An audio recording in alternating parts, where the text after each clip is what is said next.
네, 임진왜란 때 우리 조선을 지켜낸 구국의 영웅 이순신 장군의 죽음과 관련된 추측들이 있습니다.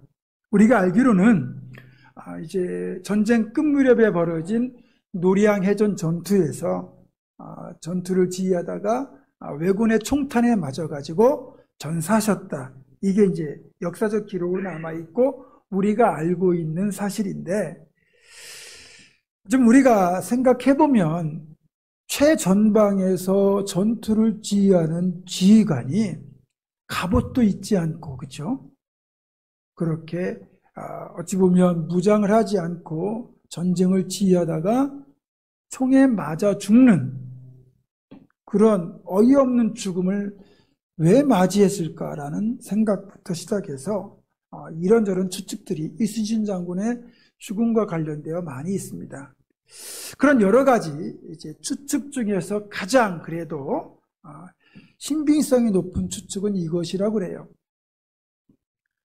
이순신 장군은 이 전쟁이 끝나고 나면 자신이 선조에 의해서 죽게 될 것을 직감했다고 합니다. 생각해 보세요. 이 토사구팽이란 말이 있잖아요. 토끼 사냥이 끝나면 사냥개를 잡아먹는다는 이런 사자성어인데, 선조는 속이 무척 좁은 임금이었다고 그래요. 그러면 이 전쟁이 끝나고 나면 이 속 좁은 선조가 임진왜란의 영웅인 이순신 장군을 고이 놔둘 리가 없다는 걸 알았다는 거죠. 그래서 자신이 전투 중에 총탄에 맞아 전사한 것처럼 꾸며서 그렇게 죽음을 위장한 뒤에 아무도 모르는 곳으로 가서 조용히 살다 죽었다. 이게 이제 가장 유력한 추측이라고 합니다. 실제로 의병장으로서 큰功을 세웠던 김덕령 장군이라는 분이 계신데, 전쟁이 끝난 뒤에 영모를 모했다는 그런 모함을 쓰고요, 31살의 나이에 그만 죽고 말았습니다. 이걸 보고는 홍의 장군 곽재우는 재빨리 군사를 해산한 뒤에 숨어서 화를 면했고, 진주대첩의 주인공인 권율 장군은 아침 저녁으로 장계를 한양도성으로 보내가지고 충성을 맹세해서 화를 면했고, 또 대장군 이일은 아예 자기가 앞장서서 왕실과 조정의 수호자가 되겠다고 그렇게 나섬으로써 간신히 화를 면했다고 전해집니다. 이렇게 위기에 빠진 나라를 자신의 목숨을 초계같이 바쳐가지고 구했음에도 불구하고, 만약에 이런 속 좁은 지도자를 만났다, 그런 왕을 만났다 그러면 구국의 영웅은 영웅이 아니라 오히려 자신의 안위를 염려하는 상황을 맞이하게 됩니다. 그리고 그런 지도자 밑에서는 능력 있는 사람들의 운신의 폭이 좁아지고, 그리고 가진 능력을 발휘할 기회마저 잃어버리게 되죠. 오늘 우리가 읽은 이 본문의 상황도 이와 비슷한 미래를 예측하게 만드는 상황이 전개됩니다. 40일 넘게 블레셋과 대치하고 있다가 다윗이 골리앗을 쓰러뜨림으로써 결국 이 전쟁을 이스라엘이 이기도록 만들었습니다. 그리고 전쟁에 승리한 사울은 군대를 거느리고 의기양양하게 개선을 하게 되지요. 그리고 그 개선 행렬을 맞이하면서 이스라엘 백성들이 거리로 나와 환호하는 장면을 오늘 본문 앞부분인 6절과 7절에서 묘사하고 있는데, 바로 이 부분에서 우리는 이런 불길한 전조를 느낄 수가 있습니다. 여인들이 불렀던 노래가 문제였죠. 사울이 죽인 자는 천천히요, 다윗이 죽인 자는 만만이라. 솔직히 다윗이 사울보다 높임을 받는 노래였잖아요. 뭐 틀린 말은 아닙니다. 이 전쟁에서 사울이 한 일은 없습니다. 다윗 때문에, 순전히 다윗 때문에 이 전쟁을 승리로 만든 겁니다. 당연히 이 전쟁의 MVP는 다윗입니다. 그러니까 이런 찬사를 받을 자격이 있죠. 하지만 이 노래를 듣고 사울이 보인 반응을 보면 그런 불길함을 느낄 수가 있습니다. 내게는 천천을 돌리고 다윗에게는 만만을 돌리니 그렇다면 후에 다윗이 얻을 것이 나라밖에 더 있겠는가? 사울은 직감적으로 다윗이 자기의 가장 강력한 정치적 라이벌이 될 것을 알았던 거죠. 물론 좀 넉넉한 마음에서 본다면 다윗 덕분에 이 위기를 극복했고 그런 다윗을 보내주셔서 전쟁을 승리하게 만들어주신 하나님께 당연히 감사하고 그리고 그런 다윗에게 고마워해야 되는데도 불구하고 그만 이 여인들의 노랫소리에 들어있는 사울이 죽인 자는 천천히요 다윗이 죽인 자는 만만이라는 그 내용에만 집착해가지고 질투에 사로잡힌 옹졸한 사울왕의 모습을 우리는 보게 됩니다. 그리고 왜 하나님이 사울을 결국 버리실 수밖에 없었는가를 다시 한번 확인하게 되죠. 이런 사울왕의 모습을 보면 우리는 사실 우리 자신을 먼저 들여다봐야 됩니다. 그렇다면 우리는 어떻습니까? 우리 속담에 사촌이 땅을 사면 배가 아프다는 말이 있잖아요. 남달되는 꼴을 잘 못 봐요. 게다가 요즘은 그런 말도 있습니다. 한국 사람은 배고픈 건 잘 참지만 배 아픈 건 못 참는다. 모두가 넉넉한 마음이 되면 참 좋겠는데 이렇게 남달되는 것 쉽지 그걸 쳐다본다는 게 쉬운 일은 아닌 것 같습니다. 그리고 한 가지 더 사울이 이렇게 옹졸한 사람인 걸 알았다면 백성들은 좀 더 신중하게 찬사를 보냈어야 되는 거예요. 훗날 다윗이 사울에게 쫓겨다니게 된 원인도 이날의 노래가 발단이 된 거예요. 물론 여인들은 그만큼 다윗의 공로가 크다는 것을 말한 것이겠지만 이들의 찬사에 그런 어떤 본래 의도와는 상관없이 상황은 엉뚱한 쪽으로 지금 흘러가고 있습니다. 사울은 이 여인들의 노래를 들으면서 다윗이 자신에게 가장 큰 정치적 위협이 될 것이라는 사실을 직감하면서 불안감에 빠지거든요. 앞에서 말씀드린 것처럼 진정 사울이 정말 큰 지도자의 그릇을 가졌다면 이런 자신을 돕는 훌륭한 동역자를 주신 하나님께 감사하고 그런 고마운 역할을 해준 다윗을 고마워해야 되겠지만 사울은 그렇지 못했습니다. 그래서 어쨌든 우리 사람들에게는 말의 지혜가 있어야 되는 거예요.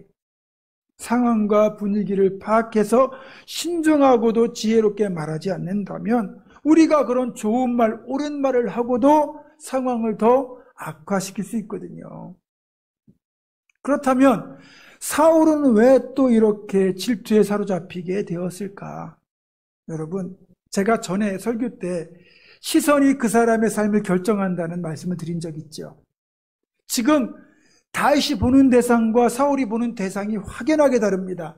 다윗은 시선을 하나님께 고정시켰기 때문에 그 크고 더러운 골리앗도 두려워하지 않고 그렇게 무너뜨릴 수 있었지만 사울은 지금 그 시선을 다윗에게 고정하고 있는데 그 시선의 내용을 보면 말씀드린 대로 그런 질투와 자신의 위협이 될 거라는 불안감으로 지금 다윗을 보고 있습니다.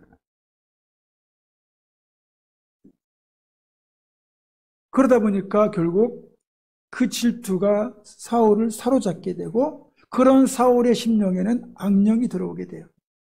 우리가 하나님께 시선을 고정하면요, 그 하나님의 거룩하심을 닮아서 우리가 점점 더 거룩하고 복된 모습으로 변화되어 가지만 이렇게 좋지 않은 동기로 사람들이나 상황의 시선을 고정하게 되면 우린 점점 더 부정적인 모습, 악한 모습으로 빠져들 수밖에 없어요. 이렇게 사울이 그런 부정적인 마음으로 다윗에게 시선을 고정하다 보니까 그의 심령이 그만 악령이 거하기 가장 좋은 그런 환경으로 또 바뀌고 말았습니다. 그래서 승리하고 돌아온 단 하루 만에 그 이튿날 10절을 보니까 하나님이 부리신 악신이 힘있게 내렸다고 표현하고 있습니다. 이 표현의 내용을 보면 사실 사울이 그만큼 질투에 사로잡혀 다윗을 미워하기 시작했다는 말이고 그만큼 악령이 거하기 좋은 환경이 되었다는 거예요. 한때는 사울도 성령이 충만했던 사람입니다. 그런데 하나님의 말씀을 불순종하고 그렇게 왕위에 집착하게 되면서 결국 성령을 다 소멸하여 버리고 이렇게 자신의 심령을 악령에게 내어주는 안타까운 상태로 변하고 만 거죠. 한마디로 탐욕 때문에 자신의 지배권을 악령에게 내어준 겁니다. 그래서 사울의 영혼과 삶은 점점 더 시간이 갈수록 망가지고 있었어요. 우리도 마찬가지입니다. 욕심이 우리를 지배하지 못하도록 해야 됩니다. 우리가 욕심에 지배당하기 시작하면 그런 우리는 분별력을 잃어버릴 수밖에 없어요. 그리고 우리가 탐욕의 노예가 되는 순간 내 삶의 주인은 하나님이 아니고 탐욕이 되는 겁니다. 그리고 그 탐욕과 연결되어 사탄이 우리를 지배하게 되는 거예요. 우리가 탐욕을 경계하고 멀리해야 될 이유가 여기 있는 겁니다. 그런데요, 분별력을 잃어버리게 되니까, 탐욕에 빠져가지고 분별력을 잃어버리게 되니까 또 하나의 문제가 추가적으로 사울에게 발생합니다. 악령에 사로잡히니까 자신을 어찌보면 구해준 은인과도 같은 나라를 건진 후국의 영웅인 다윗을 향하여 살의 죽일 의도를 가지고 창을 던진다는 겁니다. 여러분, 이게요 마치 야고보서 1장 15절의 말씀, 욕심이 잉태한 즉 죄를 낳고 죄가 장성한 즉 사망을 낳느니라는 이 말씀처럼 사울의 욕심이 죄가 되고 결국 최종적으로 사람을 죽이고자 하는 데까지 이르게 된 겁니다. 욕심이 원인이 된 이 악은요, 이처럼 번식력이 대단합니다. 사울이 다윗에게 창을 던진 건 위협이 아니에요. 실제로 죽이려고 창을 던진 겁니다. 이런 일은요, 사실 우리가 세상을 살다 보면 종종 겪기도 하지요. 은혜는 물에 새기고 원수는 돌에 새긴다는 말처럼 사람들은 조금만 자기에게 좀 해를 끼치면, 그리고 분한 일이 생기면 그냥 여지없이 다른 이들에게 창을 던지거든요. 그래서 창을 던지는 동기가 다양한데 첫 번째는 자신의 욕심을 채우기 위해서 창을 던집니다. 남을 공격하기 위해 던지는 거죠. 그 이유는 뭐냐면 네가 죽어야 내가 산다. 네 것이 곧 내 것이다라는 그런 욕심을 가지고 던지는 거예요. 그리고 또 자신을 살기 위해서, 그러니까 자신을 방어하기 위해서도 창을 던집니다. 공격이 최선의 방어다. 그러니까 네가 나한테 창을 던질 것 같으니까 내가 먼저 던지는 거죠. 그런 일이 비일비재합니다. 그래서 우리가 어려서부터 배우고 가르치는 게 뭡니까? 창 던지는 법이에요. 야, 네가 상대방을 짓눌러야 네가 경쟁에서 이긴다. 네가 강해야 상대방이 너를 얕보지 못한다. 그런 약육강식의 논리로 우리 아이들을 가르치고 우리도 그렇게 살아가고 있습니다. 물론 인격이 어느 정도 성숙한 이들, 갖춰진 이들은 절대로 먼저 창을 던지진 않습니다. 그렇지만 그런 사람들조차도 상대방에게서 창이 날아오면 어떡합니까? 이것 봐라. 나는 안 던졌는데 넌 나에게 창을 던져? 그리고 이제는 정당방위라는 명분으로 그 창을 집어서 다시 그 사람에게 던집니다. 이처럼 먼저 공격을 하든 아니면 공격을 대받아치든 간에 결국 공격하는 법을 배우지 않으면 살아남을 수 없다고 하는 이 세상이라는 전쟁터. 그래서 너나 없이 열심히 창 던지는 법을 우리는 배우고 있습니다. 또 열심히 익힙니다. 여러분, 다윗은 어떻게 했습니까? 자신에게 2번이나 창이 날아왔음에도 불구하고 피하기만 할 뿐 던지지 않았습니다. 공격하는 법을 알고 있습니다. 하지만 공격하지 않았습니다. 불과 며칠 전에 골리앗을 죽였습니다. 최강이라고 하는 골리앗도 죽일 정도로 이제 강함이 입증된 다윗이라면 사울왕쯤이야 얼마든지 창을 던져서 죽일 수 있었습니다. 하지만 그러지 않았습니다. 거기에는 가장 큰 이유 중에 하나는 일단 사울왕은 하나님이 기름 부어 세우신 왕이라는 사실이기도 하고, 또 여기에 나아가 자신이 만약에 자신에게 창이 날아왔다고 해서 똑같이 창을 받아 던지는 순간, 사울을 공격하는 순간 자신도 사울과 똑같은 사람이 되어 추락하게 될 것을 다윗은 알았던 겁니다. 그러니까 사울과 똑같이 하면 자신도 사울이 된다는 걸 알았던 거죠. 제가 예전에 개하고는 절대로 달리기 하지 말라고 말씀드렸죠. 기억하십니까? 성북천에 나가면 반려견들 끌고 나오신 분들 참 많은데 반려견들과 달리기 하시는 분들이 종종 있더라고요. 여러분, 개하고 달려서 이기면 어떤 분이 되는 겁니까? 개보다 더한 놈이 되는 겁니다. 근데 개하고 달려서 지면 개보다 못한 놈이 돼요. 그래서 개하고 똑같이 달리면 뭐가 될까요? 개 같은 놈이 됩니다. 그러니까 처음부터 개와는 경주를 하지 말아야, 상대를 하지 말아야 우리가 개 같은 수준으로 떨어지지 않는 겁니다. 만약에 우리에게 악하게 대한다고, 못되게 대한다고 우리도 똑같이 대하면 우리가 싫어하는 그 사람하고 똑같은 모습으로 나도 바뀌는 거예요.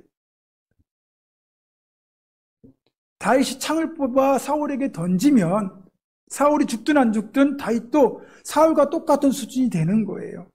그래서 다윗은 똑같은 사람이 되지 않기 위해서 창을 던지지 않고 피하는 것을 배웠던 겁니다. 그리고 피하기만 했던 겁니다.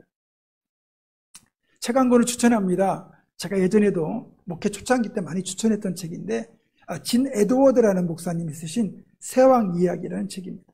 이 책은 사울, 다윗, 압살롬 세 명의 왕의 이야기를 풀어가면서 그렇게 어떤 모습이 하나님이 기뻐하시는 모습인가를 이제 잘 풀어낸 책인데요.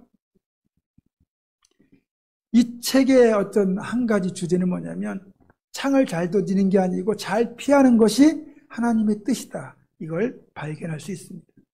자, 여러분, 다윗은 자신을 죽이기 위해 던지는 사울의 창을 피할 뿐 다시 던지지 않음으로써 예수님의 가르침을 구약에서 이미 실천했던 것입니다.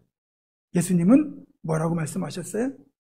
누가 내 오른편 뺨을 치거든 왼뺨도 돌려대고 억지로 우리를 가게 하거든 심리도 동행하고 겉옷을 달라는 자에게 속옷을 주고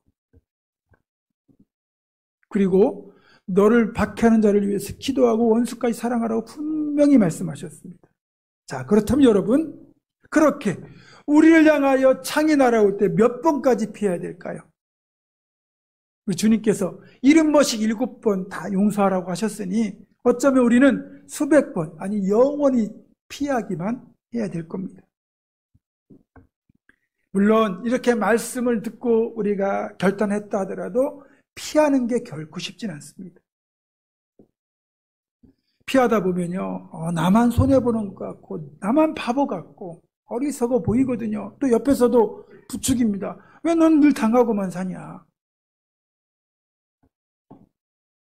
그러나 정말 하나님께서 원하신 것은 우리가 창 던지기를 배워서 통쾌하게 복수하는 것보다 다윗처럼 피하는 걸 원하신다는 거죠. 그리고 결국 이 성경을 보면 이렇게 피하기만 하는 다윗을 하나님은 사울의 손에서 계속하여 건져주셨고 결국은 이스라엘의 왕으로 다윗을 세워주셨습니다. 그렇기 때문에 우리가 바보처럼 보이고 손해보는 것처럼 보일지라도 피하기만 한다면 하나님이 그 손해도 다 보충해 주시고 결국은 우리를 높이 세워주실 겁니다. 그렇게 잘 피하는 우리가 되기를 주님의 이름으로 축원합니다. 그런데 솔직하게 얘기하면 이 창을 참 피하기가 어려워요. 그 이유가 뭐냐? 창이 가까운 데서 믿었던 데서 날라오거든요. 믿는 도끼에 발등 찍힌다는 것처럼 가장 가까운 사람에게서 창이 날라오는 거예요. 예전에 제가 부목사 초창기에 그 인터콘티넨탈 호텔 코엑스점 신호회에서 수요 예배를 3년 동안 인도한 적이 있습니다. 이제 이렇게 어느 날은 예배를 드리는데 참석하신 그 직원 한 분이 예배 시간 내내 눈물을 흘리는 거예요. 그래서 오늘 내 말씀에 은혜를 이렇게 받았나? 그 생각하고 이제 예배 끝나고 그분과 이야기를 나누다 보니까 어느 분이 생각나서 그렇게 눈물이 났다는 거예요. 이분이 이제 그렇게 신우의 예배에 참석하려면 시간을 쪼개서 나와야 되잖아요. 네, 못 가게 하는 거예요. 직장 이제 팀의 상사가. 그 주일날 교회 가는 것도 별로 안 좋아하고. 그래가지고 너무너무 힘들었는데 알고 보니까 그 상사도 교회 다니는 사람인 거예요. 예수 믿는다는 사람이 예수 믿는 사람들 더 힘들게 하고 더 핍박한 거죠. 여러분, 안 믿는 사람이 그러면 모르니까 그런다고 이해는 할 수 있는데 정작 같은 예수 믿는 사람한테 더 사기당하고 더 괴롭힘을 당하고 더 힘든 일을 당할 때 우리는 얼마나 분통이 터지는지 모릅니다. 가까운 데 창이 날라오는 거예요. 여러분, 이 교회 공동체 안에서 상처받는 일이 세상에 상처받는 일보다 더 많아요.